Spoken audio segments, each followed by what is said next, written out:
Area power companies suspend the use of rolling blackouts, but that might change. Several area school districts switch to online learning to keep students on pace. The U.S. Senate plans to hold hearings investigating security failures during the Capitol assault. The 4 states' most watched news starts now. The sun's out today, but more snow is coming tonight. This is KOAM News at 5. Let's start with Doug Heddy for the latest on the weather. Doug. Hey, Dal. Yeah, extremely cold day for us today. Look at our low, minus 15 degrees, which is crazy cold. Second coldest temperature all time in Joplin. But we did get up to 13. And here's the good news, at least on the temperatures.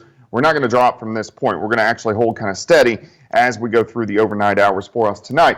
Now, we do have a winter weather advisory in effect for Kansas and then also Missouri, and then a winter storm warning once again in northeastern Oklahoma and then also northwestern parts of Arkansas. And this is due to our next round of snow, which is going to roll in. Thankfully, today we've had the sun, so that's really helped on the roads, and we've melted off 1 or 2 inches of snow. Even though it's so cold, the sun is pretty amazing. But just to our south and to our west, look at the snow building already pushing toward Oklahoma City. So it's going to ride northeast right along the I-44 corridor. Here's 8 p.m. snow working into our southwestern counties. And then as we go through late evening, everybody will get into the moderate, even sometimes heavy snow throughout the overnight hours for us tonight. So a lot to talk about, all coming up here in just a bit. All right, we'll see you then. Thanks, Doug. Rolling blackouts are suspended in the area, but that doesn't mean we're out of the woods yet. KOAM's Chris Warner joins us live from the Liberty substation at 26th and Moffett in Joplin with more. Well, this morning, the Southwest Power Pool announced that they were returning to a Level 3 alert, which required utility providers to implement rolling blackouts to help reduce the load on power plants. Now, late this afternoon, the SPP announced they were moving back to an Energy Emergency Alert Level 1, which means all of their electric resources are being used, and they are at risk of not meeting demand. Now, the lower emergency level means local electric providers can stop rolling blackouts, but as temperatures remain cold across much of the Midwest, that could change at any time. Kelly Price with Liberty Utilities explains how you can be prepared. Simple things like, making sure your phone is charged so you have a way to communicate. Making sure you have water available, either bottled water or, put water in a pitcher so that you have some water available. You certainly want to check batteries and things like your radio and your clocks so that those are working and functioning. Gather blankets and warm clothing so should the power go out, you can gather in a single room. You can shut the doors to, keep the heat in. Now, with the rolling blackouts, it does raise the question of, am I experiencing one of those blackouts, or am I experiencing a genuine power outage? Well, we asked Price how you can tell the difference. So really the best thing for a customer to do is if their power is out for more than an hour, hour and a half, to call us and report the outage. Now, a quick reminder from the Joplin Police Department, if you do come across a traffic signal that is out from one of these rolling blackouts, you need to treat it as a 4-way stop. Reporting live from the 26th Street substation in Joplin, Chris Warner, KOAM News. All right, try to stay warm out there, Chris. Thanks. As parents will already know, schools around the area have been closed for more than a week because of the weather. That continues tomorrow for many schools, but that doesn't mean students aren't learning. Many of our local districts, including Carthage, are holding AMI days. Days when students are doing their schoolwork from home with take-home workbooks or on their Chromebooks. One teacher with the Carthage School District says right now they're focused on keeping students engaged. More than the content, it's just making sure we're keeping in contact with our students, knowing we're there to answer questions, whatever they have, and we're going to be understanding of issues that arise, and we just kind of try to keep putting the message out that we're here, do what you can, that's all we expect. Tonight at 6, we're going to hear from a parent who says everything is going well for her and her 3 students. Today's temperatures set records for the coldest we've been on February 15th. KOAM's Nick Kelly joins us now with more on our freezing milestones.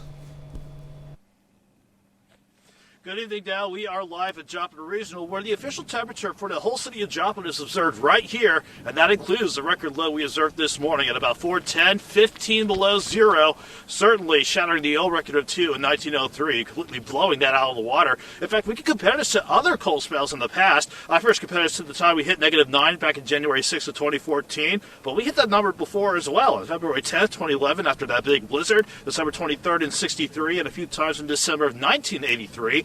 And we saw a -10 of that low on Christmas Eve of 83, -11 on February 3rd of 2011, including Christmas Day of 1983, and -12 on February 9th of 1979 and 20th of January 1985. But the last time we hit -15 was December 22nd and 23rd of 1989, 32 years ago. Still, those numbers pale in comparison to -21, the all-time low for February in Joplin, set back in February 13th, 1905. Now, thankfully, we were able to get the sunshine back, to get temperatures back into the teens, but even with snow in the forecast tonight, without spoiling Doug's forecast, we're staying out of the negatives for tonight and putting this all behind us as the week rolls on. For now, reporting live in Joplin, Nick Kelly, KOAM News. Out of the negatives is certainly a positive. Nick, thanks. The U.S. Senate announced it will hold hearings next week to look into the security failures that led to the January 6th Capitol assault. This follows House Speaker Nancy Pelosi saying she wants a commission modeled after the 9/11 Commission. That bipartisan panel was created through legislation. Some House Republicans say they support an independent review, but they have questions about Pelosi's political motivations. President Biden heads to Wisconsin this evening to speak with voters about the pandemic at a town hall. He's expected to highlight the administration's $1.9 trillion economic rescue plan working its way through Congress. The Biden administration today also announced it would be extending foreclosure protection through June. Later, vacationing safely. All-inclusive hotels are making adjustments in the age of the pandemic. I'm Wendy Gillette in Cancun, Mexico. I'll share some of the changes here to keep guests safe. And next in Health Watch, breaking down some of the myths surrounding the COVID-19 vaccines. The U.S. is making some progress in the vaccination process. As of Saturday, the Centers for Disease Control and Prevention reports more than 50 million doses of the COVID-19 vaccine had been administered in the U.S. That's roughly 72% of the doses that have been delivered, and more than 2 million more than Friday's total. According to the CDC, more than 37 million people have received at least a single dose of the vaccine. Roughly 13 million have had both shots. Thousands of four-staters have received at least one dose of a COVID-19 vaccine. Many have received two. Even if you aren't yet eligible, you soon could be. But some people are still hesitant because they believe a vaccine myth. At least 1 in 3 Americans say they will not get a COVID vaccine when it becomes available to them. I don't think vaccines are necessary for the flu. Absolutely, I would be first in line for it. Maybe it may change your DNA. It's hard to tell what information is real and what's not. One myth floating around is a vaccine will make you test positive. COVID-19 vaccine will not make you test positive for a current COVID infection on a viral test. However, you could test positive on some antibody tests if you develop an immune response. Myth number 2, I don't need a vaccine if I've already had the virus. If you've already been sick, you can still benefit from a vaccine. This protects you both from getting sick again or becoming a carrier. And the last myth, herd immunity, or the idea of letting the virus infect as many people as it can until it runs out of people to infect, is better than vaccination.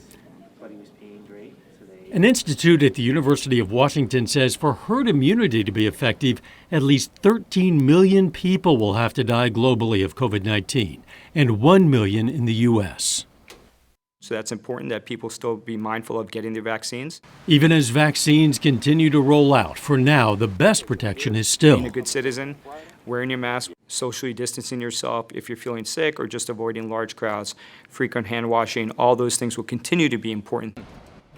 One of the most common myths is vaccines give you the virus. While vaccines do protect you, they do not infect you.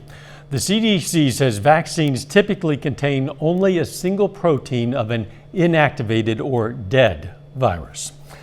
Doug Hetty is up next with his complete forecast, and later we're going to see how the winter storm is impacting other parts of the country.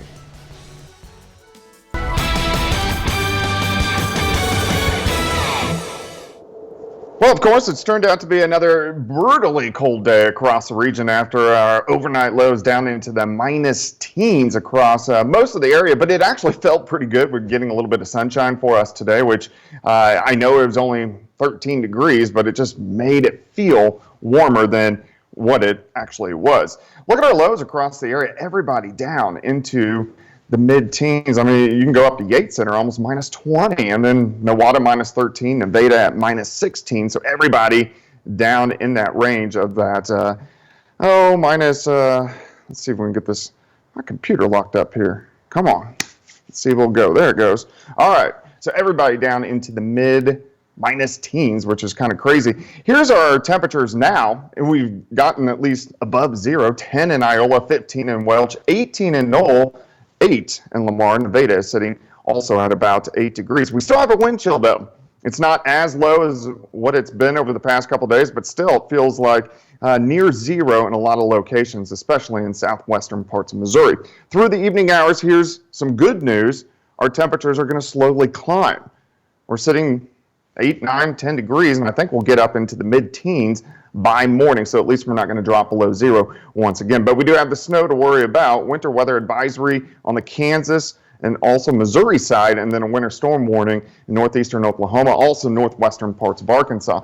So the clouds are starting to filter in for us, and this is going to be the case as we work through the rest of the evening. And already this storm system, it's a pretty little potent wave, which is kicking out through Texas and parts of Oklahoma. But look at the snow. It's already increasing all the way up toward Oklahoma City, just to the south of Tulsa. And all this is going to work up Interstate 44 off toward the northeast, and it will start to work into our area by the time we head into 8, 9 p.m. this evening. Look at the snow increasing. So here's 8 o'clock. Let's step through time. Let's go to 11 o'clock. We're going to have moderate, if not heavy snow. This is going to be a heavier snow than what we had over the past 2 days. I think the flakes are going to be a little bit bigger, and it's going to accumulate much faster than our last snow.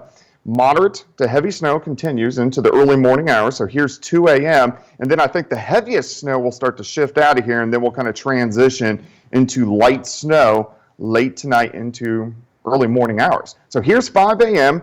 We still have light snow, and I think we'll continue to get light snow and light snow showers through the morning hours. Here's at 8 o'clock in the morning, and then most of this is going to roll off toward the east, and I think we'll just be cloudy during the afternoon. But look at our temperatures.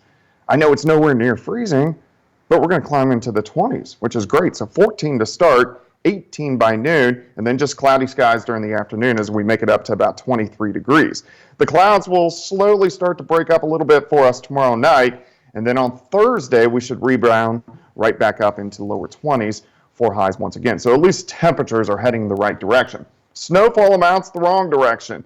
Northern counties, most of us 2 to 3 inches, and then I really think from Independence, Parsons, Pittsburgh, Lamar south, most of us are going to be near 4 and maybe even some isolated 5-inch amounts. So that means the roads are going to be in really bad shape once again for us tonight through tomorrow. 23 tomorrow, 24 Thursday, 32 on Friday. Look at next Tuesday. Nearly 60 degrees. Oh my goodness. Yeah, I'm still celebrating temps in the 20s tomorrow. That sounds pretty good at the moment. It sounds fantastic. Yeah, thanks, Doug. The dangerous weather system impacting the 4 states is also striking other parts of the U.S. where it's blamed for at least 11 deaths, including 3 who were killed after an apparent tornado tore through a seaside town in North Carolina. Nearly 4 million Texans remain without power as that state deals with freezing temperatures. Nearly 5,000 flights have been canceled because of the storm so far today.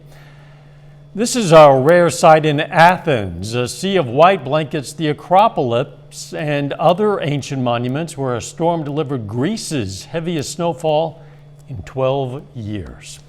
Coming up, as the CDC advises against travel to 160 donations because of COVID, some resorts are making changes to keep people safe.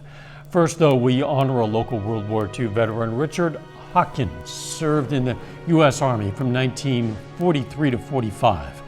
The Joplin native was stationed in Africa, France, Italy, Austria, and Germany. And we salute Technician 4th grade Richard Hawkins, a four-state hero. The CDC encourages Americans to avoid all travel to more than 160 destinations because of a very high COVID-19 risk.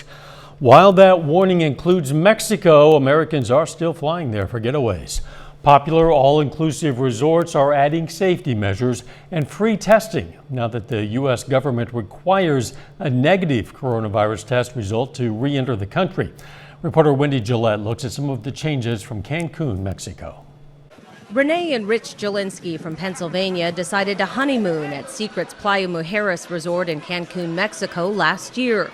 They made their choice partly because of the resort's safety precautions rolled out during the pandemic. I actually feel safer coming here than some places probably in the U.S., unfortunately, sad to say. The CDC has a level 4 warning to avoid travel to Mexico because of high cases of COVID-19. Popular all-inclusive resorts like Secrets are increasing safety measures. Secrets is part of KOAM Resorts, which has locations in 8 countries. The company implemented the Clean Complete verification program in all of its hotels. It's to build traveler confidence and let them know that we take this very, very seriously. Among the changes, items in rooms are sanitized and enclosed in vacuum-sealed bags before a new customer checks in. There are sanitation stations and temperature checks around the property, and staff members are always masked. At nearby LeBlanc Spa Resort, which is part of Palace Resorts, the brand's 250-point safety plan includes electrostatic spraying, reminders about social distancing, and no more buffets. Staff members are screened and walk through a disinfecting fogger before their shifts.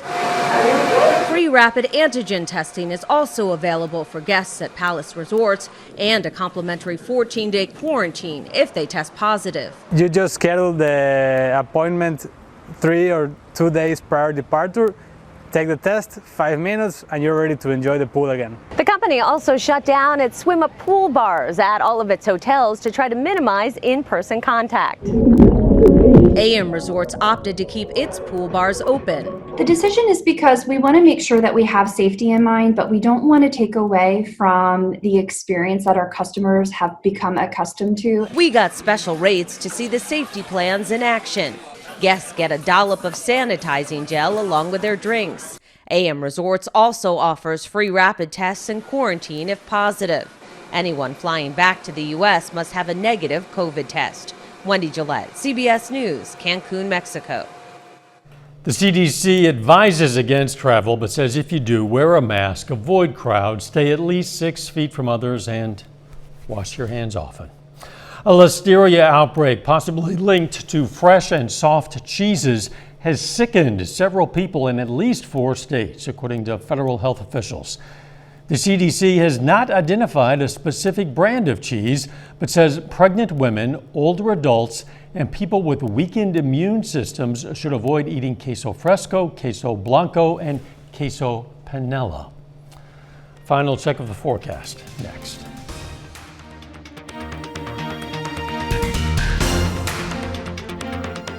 The CBS Evening News is next. Then on KOAM News at 6, we're going to hear more from area power companies about their plans for rolling blackouts. Plus, a natural gas company is asking customers to take steps to reduce the strain on their system. And Carl Junction police warn people against walking or skating over frozen lakes and ponds. Stay with us for the CBS Evening News and then KOAM News at 6. Doug Hetty, those lakes and ponds certainly are frozen at the moment. I guess they're going to stay frozen a bit longer. Yeah, for at least the next few days, and then everything will start to thaw by the time we head into the weekend. But we do have more snow, which is going to roll in tonight. And that's why we have winter weather advisories and also a winter storm warning in effect. This is going to start to work in about 3 to 4 hours. So if you are going to be out, be very careful. Thanks, Doug, and thank you for joining us. The CBS Evening News is next. Of course, we're going to be right back here for KOAM News at 6. See you then. In the meantime, please, let's take care of ourselves and each other.